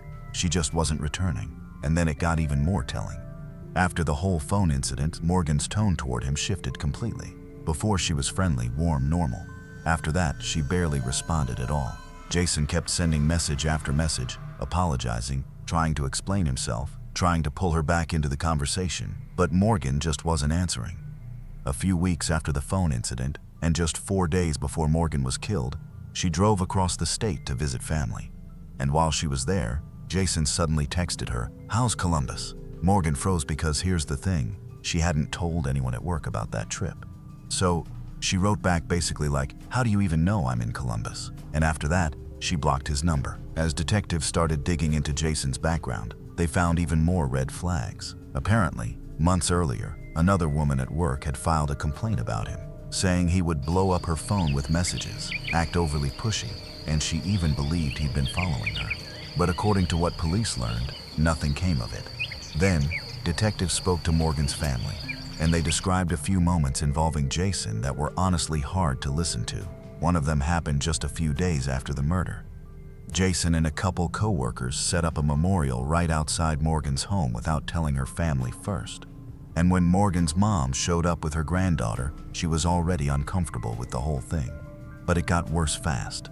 Jason immediately walked over, got into the car with Morgan's daughter, handed her a stuffed animal, and started going on about how beautiful she was, how he didn't want her to ever forget him, things like that. Morgan's mom was shocked.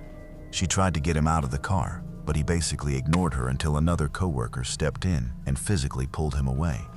And apparently, that wasn't the first time he'd given the family a really bad feeling. Months before the murder, Morgan threw a big birthday party for her daughter. Family and friends were there, and even a few coworkers showed up too, including Jason.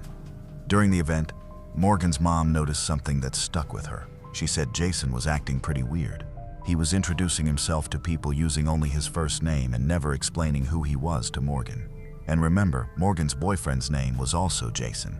So, her mom started wondering if this was deliberate, like he was trying to blur the lines and let people assume he was the boyfriend. And then there was the social media post. After Morgan died, Jason posted this long emotional message about how special their relationship was, how close they were, and how much she had changed his life. To Morgan's family, this didn't feel like a normal tribute from a coworker or even a friend. It felt like he was trying to own a connection Morgan clearly didn't have with him. None of this lined up with what Jason had been telling police. So, detectives started seriously questioning how honest he'd been. They asked him to hand over his phone, and he agreed. First, they went through his messages, and what they found was quite telling. After the stolen phone incident, Jason had been texting pretty much everyone at work, basically begging them to help him get back on Morgan's good side. He kept complaining that she wouldn't talk to him anymore, and he was trying to recruit coworkers to act as his in-between. The detectives opened his camera roll, and that's where things got really unsettling. They found hundreds of photos and videos of Morgan pulled straight from her social media. And that alone is creepy, sure, but it didn't stop there. Mixed in with those were videos Jason had recorded himself. Most of them were at work, and it looked like he was holding his phone with the camera running, filming Morgan in secret, trying to keep it casual, like she wouldn't notice. When detectives dug even deeper, they found Jason's Skype account and realized he'd been talking to another man on there. And in those conversations, Jason was claiming he was dating Morgan, and he was sending that guy photos and videos of her as proof. After that, detectives were starting to feel like Jason was overwhelmingly the most likely person behind Morgan's murder. But even with all of this, they still didn't have the one thing they needed: hard evidence tying him to the shooting. What they did have now, though, was proof that Jason was basically obsessed with Morgan, and that completely contradicted the version of himself he tried to sell police. So investigators went back through everything again, looking for anything they might have missed. And that's when their attention returned to those deep tire tracks across the street from Morgan's house. They were convinced those tracks belonged to the killer. But with the rain that night, they hadn't even been able to get partial casts. Still, police didn't just drop the tire track lead. They measured the marks, then compared the width and spacing to Jason's vehicle, and it matched. The tire width and the distance between the wheels lined up with his car. To be clear, that wasn't exactly a smoking gun. It was barely even a circumstantial clue, but it gave detectives a direction. And they started digging because if someone had spun out like that in wet grass, the underside of the car should have been caked in mud. And yet Jason's car was spotless. So investigators pulled footage from local car washes. And it didn't take long before they found something interesting. On one of the cameras, they spotted Jason, and what made it stand out was the timing. It had been raining basically all day, but right after his shift ended, he still went to a car wash near his workplace. He used the automatic wash.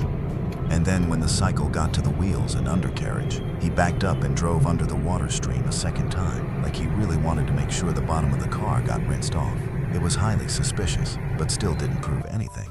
So, detectives went back to the biggest problem in the case, Jason's alibi. His phone's location data said he was at home when Morgan was killed. But detectives knew that didn't necessarily mean he was home. He could have just left his phone there on purpose to create an alibi. That's when they started pulling footage from dozens of street cameras along the routes between Jason's house and Morgan's neighborhood. They ended up watching hundreds of hours of video. And eventually, it paid off. Jason's car showed up on one of the cameras heading toward Morgan's home. And then about 40 minutes later, it appeared again, this time driving back the other way. All of this was happening while his phone was located at his house. It was enough to finally get a warrant to search his car. Detectives brought in dogs trained to detect explosives because that kind of training can also pick up traces of gunpowder residue. And it worked. The dogs alerted on the inside of the driver's door. That lined up perfectly with what investigators had been thinking. The shooter likely fired from inside the vehicle without ever stepping out. And that wasn't the end of it. Jason didn't own a gun, but his dad did. His father actually kept a pretty sizable collection at home. Everything from handguns to rifles. Detectives went to speak with him, and he agreed to let them look through it. In that collection, they found a revolver in the same caliber as the bullets that killed Morgan. Now, ballistic testing couldn't say with 100% certainty that this was the exact weapon used, but the match in caliber was still hard to ignore. Then Jason's parents mentioned something else, something that immediately raised eyebrows. They said Jason had stopped by their house just a few hours after the murder. And that was unusual because he didn't visit them very often. Detectives started to wonder what if he'd taken that revolver during an earlier visit without anyone noticing, and then quietly brought it back right after the shooting. When police asked Jason why he'd gone over there, he said he was just dropping off a belated birthday gift for his mom. Only problem was her birthday had been 3 months earlier. Detectives knew they still didn't have that one single piece of evidence you can point to and say, case closed. But taken together, the picture was pretty clear to them.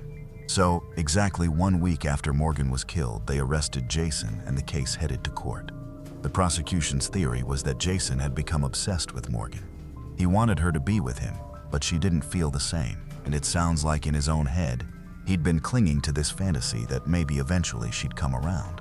But after the phone incident, when Morgan got angry, cut him off, and blocked his number, Jason may have finally realized the door was closed for good, and that's where prosecutors said it turned deadly. Their argument was basically Jason decided that if Morgan wasn't going to be with him, then she shouldn't get to live her life without him, period. So, he allegedly took a gun from his father's collection ahead of time, drove to her house in the middle of the night, and waited. He knew her work schedule. He knew when she'd be leaving, so he parked across the street and watched. And when Morgan came outside and got into her car, prosecutors said Jason pulled up, fired 2 shots, and then drove straight back home. Jason's defense attorney tried to shift the blame onto Morgan's boyfriend instead, arguing that their relationship had been rocky and that he'd been holding on to resentment after the incident where Morgan hit him. But the defense couldn't back that up with anything solid, and in the end, the jury found Jason guilty. Before the sentence was handed down, Morgan's family gave victim impact statements, speaking directly to the man who took her life. One of those statements came from Morgan's 8-year-old daughter. She wrote it herself and then stood up in court, reading it straight to Jason. "I wish she could see me graduate from high school. I wish she could see me get married. You made it so she can't do any of these. I thought monsters weren't real, but you proved me wrong. You hurt so many people. You hurt me and the people I love. You ruined your own life because of how much of a bad person you are." In the end, he was sentenced to life in prison without the possibility of parole, and there was nothing his attorney could do to change that. But Morgan's family didn't stop there. They filed a lawsuit against FedEx, arguing that the company failed to take meaningful action against Jason, even though a few women had complained about him. Morgan's mom said she blamed the company too, because if management had handled those complaints the way they should have, her daughter might still be alive. Eventually, FedEx agreed to a settlement and paid the family $4 million.